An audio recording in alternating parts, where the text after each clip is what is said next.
I thought this black powder was extremely slow, and I found it rather troubling seeing as I milled it for like 10 hours. Now, I did add the potassium nitrate in a granular form. I did not blade mill it previously. So I put it under a microscope, and this is what I saw.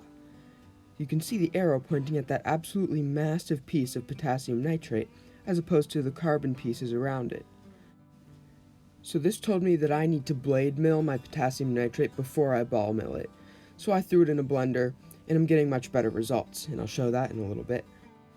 So this next batch of black powder was made using a 4:1 ratio, which is much easier to work with when the variable is your potassium nitrate. You just divide the ingredients by 4, and that's how much charcoal and sulfur you add. So that's why I used this, because I just needed a filler black powder for these purposes. And you can see that when using blade milled potassium nitrate, it gets much smaller crystals, and even with a slower ratio, I got a better burn rate.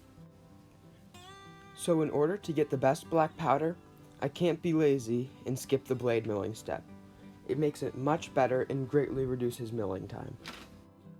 For those of you who are wondering what zoom I used on my microscope, I used the 10 times zoom with the 0.25 aperture.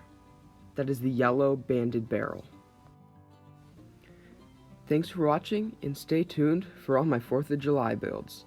I'm sorry I won't be posting demos, but that's the way it goes. I'm stockpiling for the 4th of July, and it should be one epic video when I post them all going off.